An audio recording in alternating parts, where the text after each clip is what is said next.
et des Sénégalais de l'extérieur. Si j'étais le ministre des Affaires étrangères et des Sénégalais de l'extérieur, vous avez la parole.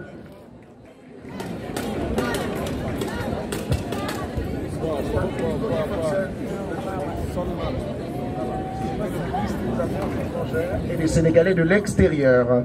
3 minutes, monsieur.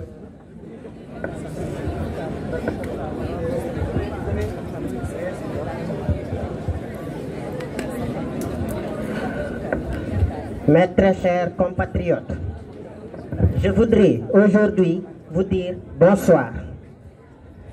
Dans le cadre de la nouvelle façon de faire les choses, le gouvernement du Sénégal a adopté une nouvelle méthode de proximité pour parler aux Sénégalais. En ma qualité de ministre des Affaires étrangères et des Sénégalais de l'extérieur, je voudrais vous dire que nous allons apporter une aide à ces Sénégalais qui sont à l'extérieur. Car oui, vous savez que la Covid-19 a beaucoup impacté.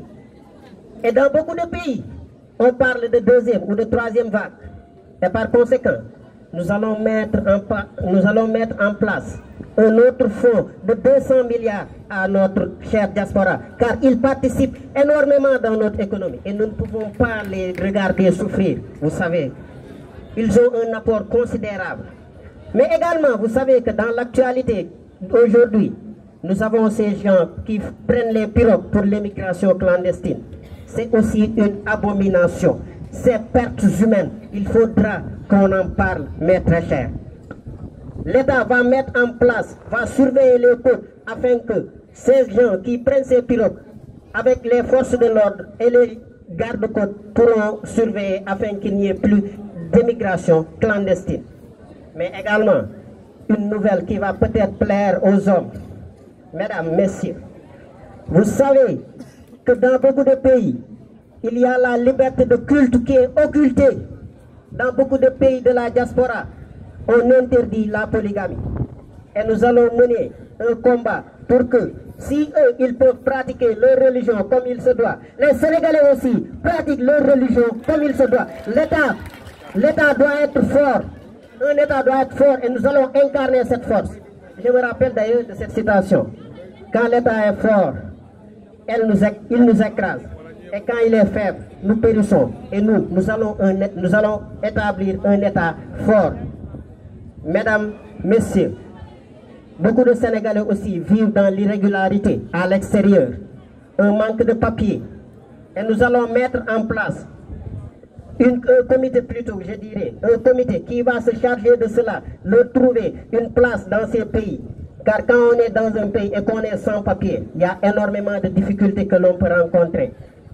Monsieur le Président de la République m'a chargé de dire à ces Sénégalais qu'ils seront dans la régularité afin d'exercer leur métier comme il se doit. Mesdames et messieurs, nous allons terminer par ce point. Également, vous savez que beaucoup de Sénégalais sont tués à l'extérieur. Et vraiment, surtout dans certains pays que je me tairai de dire. Mais nous allons mettre en place aussi, nous allons négocier avec ces États-là pour que ces Sénégalais... Temps de parole épuisé, la parole est aussi à moi. Bonne chance. Merci.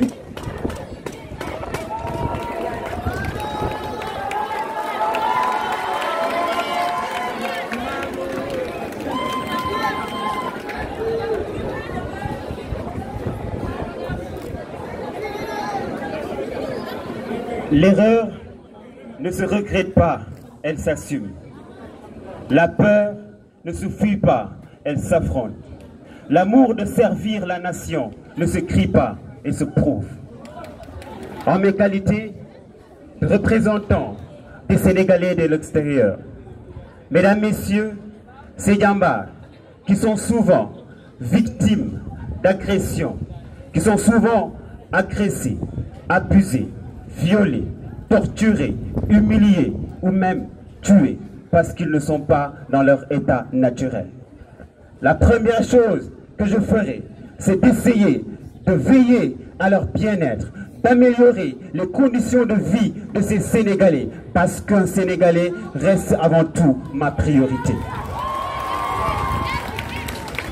Mesdames, messieurs, gérer l'économie, la négociation pour leur intérêt, pour sécuriser l'intérêt de ces Sénégalais de l'extérieur. Car en effet, comme l'a dit son Excellence, notre Président de la République, ils sont au cœur de notre développement. Oui, la diaspora contribue fortement au développement de notre environnement. Et justement, pour assurer cette sécurité, il va falloir essayer de les mettre dans de très bonnes conditions. Mesdames, Messieurs,